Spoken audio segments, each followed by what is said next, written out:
Hello and welcome to Legislative Digest, your weekly program on NTA Parliament, bringing you the major issues in National Assembly every week.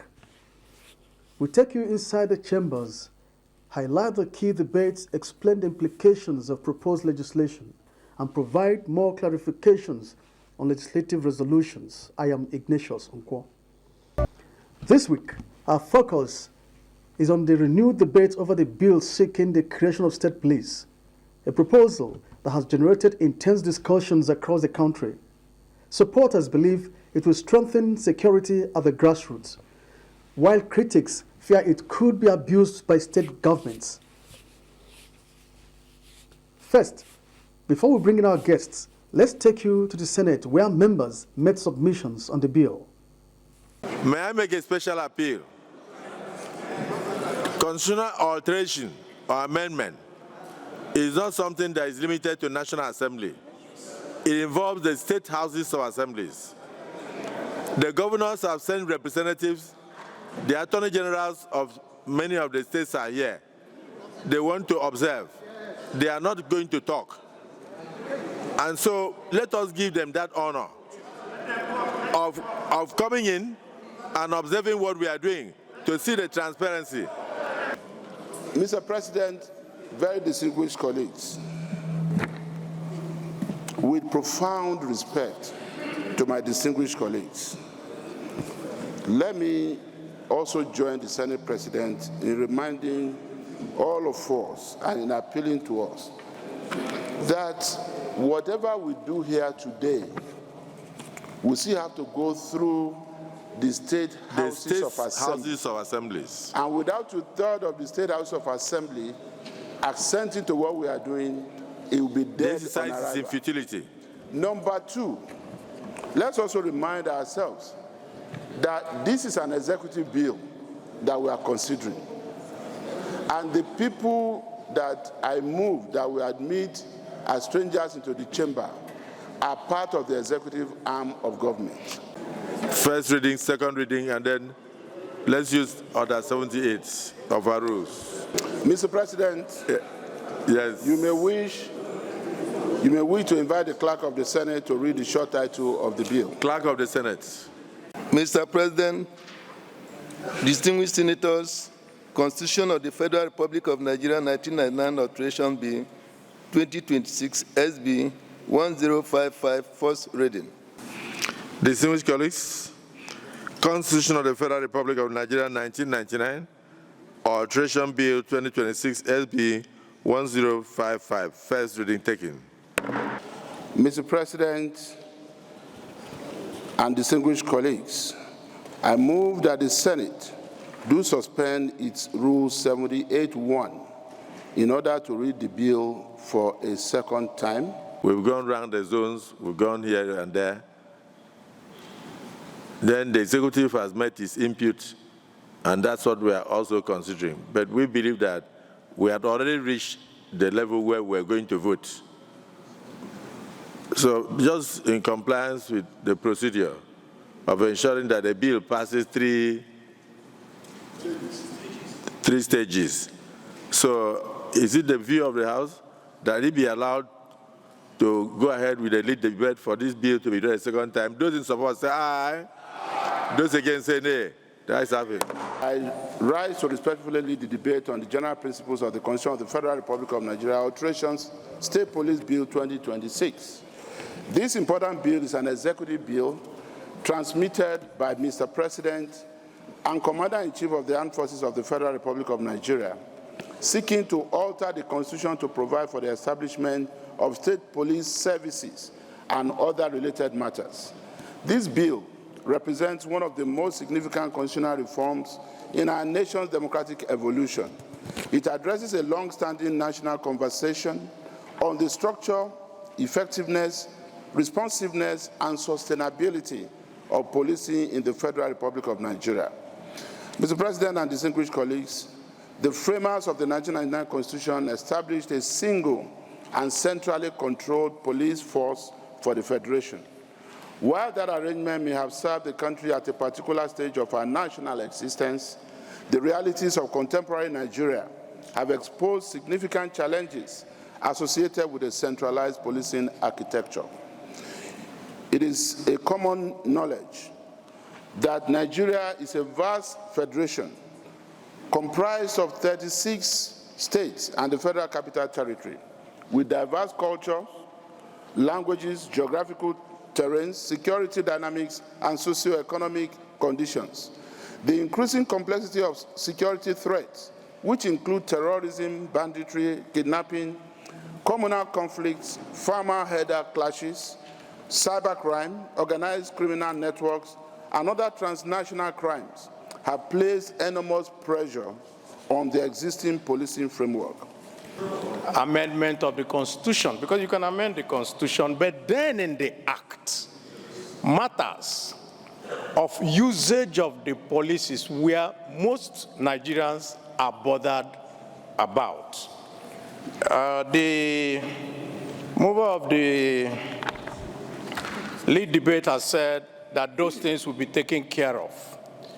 I think that as part of what we will also pass today is also to make sure that in those aspects of the Constitution, because I've seen 2 or 3, where it says that the president will merely write a letter and take over, or merely write a letter to, no, we think that not just the president, but that power must also be shared with the National Assembly and the Senate in particular, just like we have done in state of emergency.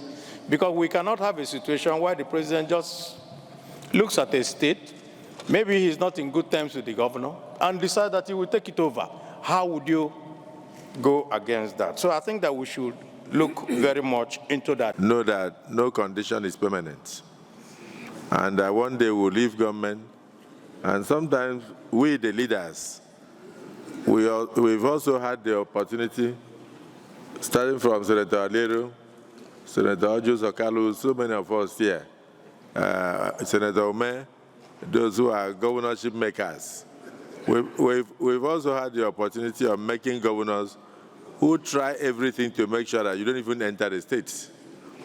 And that time they had no state police. So now with state police, they can cordon off the entire state with your name in their hands. And if they see you, they may not even shoot you, but they may beat you to a point where nobody notices that they have been beaten. But at the end of the day, I can tell you that that can lead to your death. So those concerns have been there. So I share your opinion, and I agree in total with you that we must put the necessary safeguards. This is needed. Every effort, any effort that will ensure that we curb this menace of insecurity in Nigeria is needed. And it's on this note that I support this bill, and I urge my colleagues to support it, and I reinforce the concerns raised by Senator Abaribi. Well, to help us understand the issues surrounding this proposed legislation, Chief Whip of the Senate, Mohammed Tahir Mongono, spoke to enter Parliament. The primary objective of the State Police Bill is for the country to achieve a dual policing status. What I mean by dual policing status is for the 2 tiers of government, that is, the federal and the state, to operate a police architecture that can guarantee peace, order, and good governance.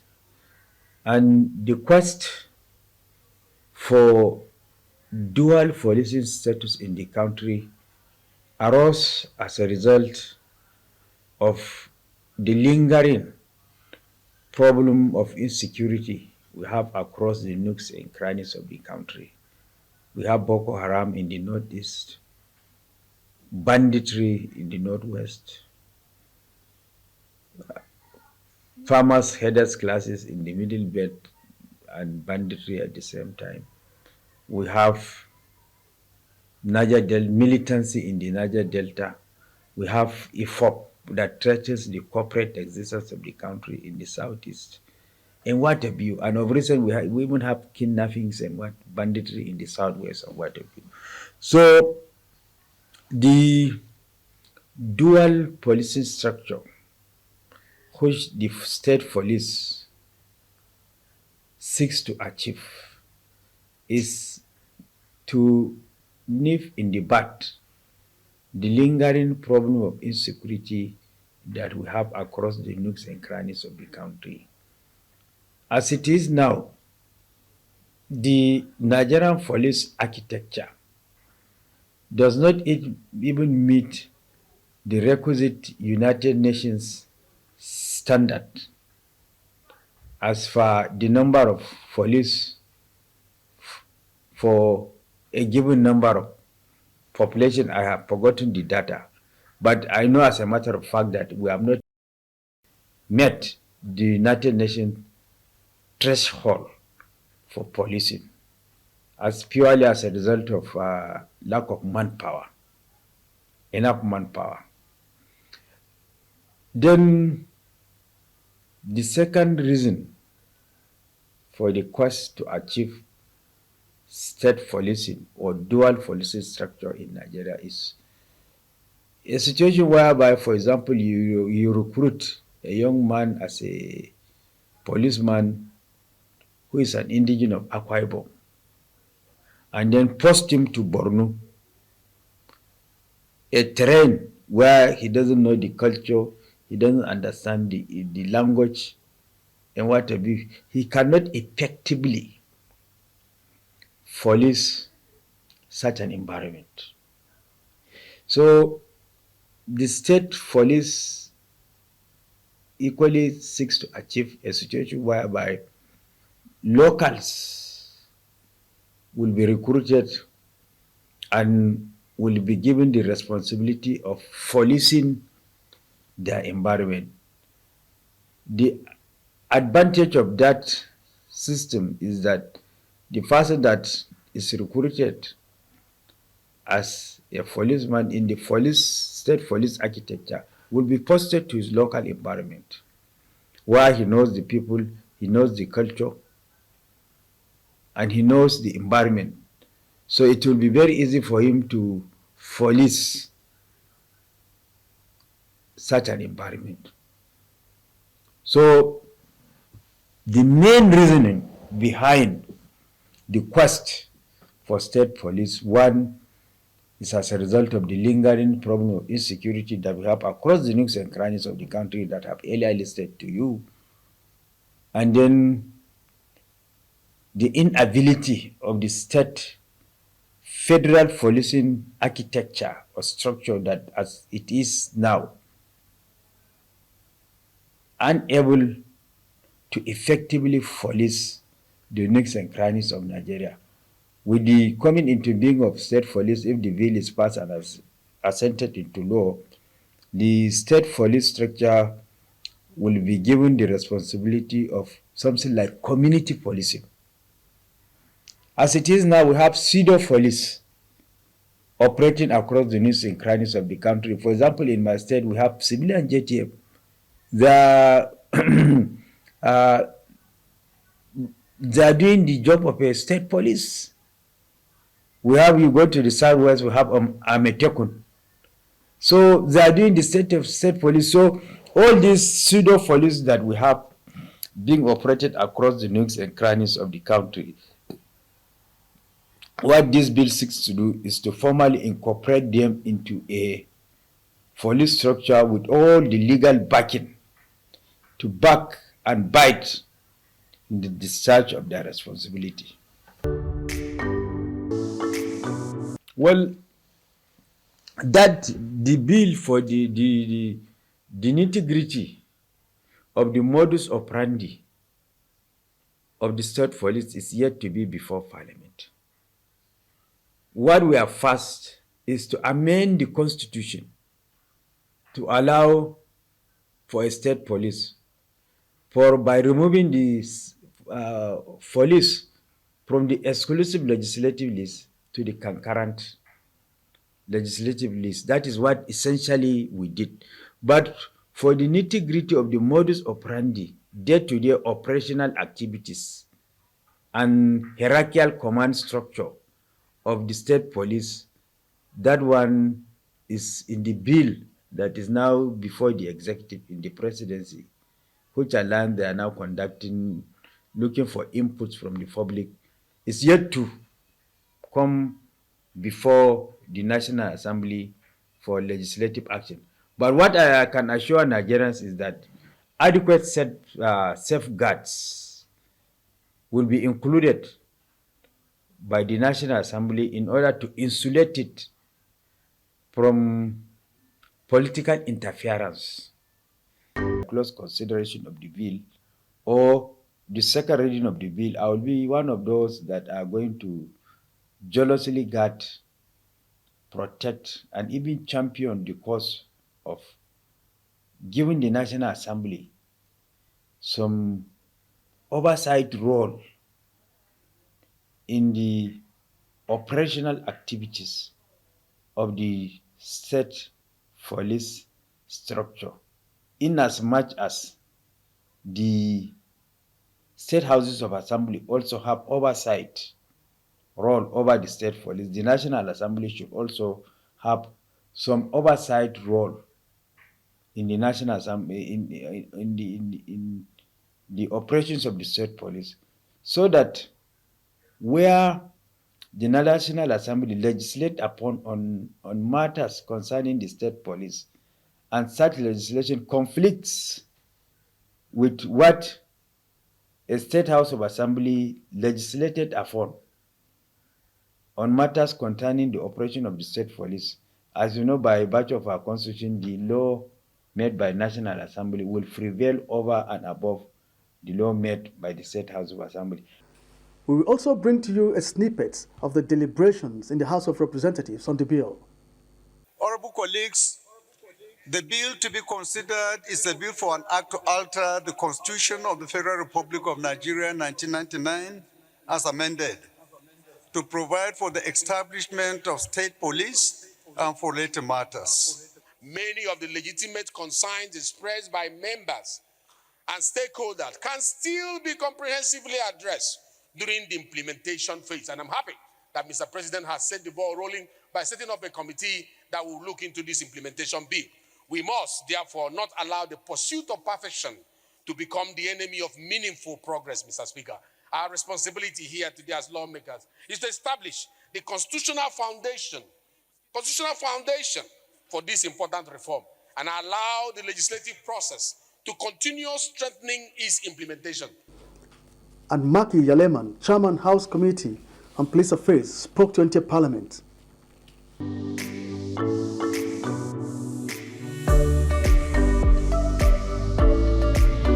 This issue of state police, it didn't start during this administration.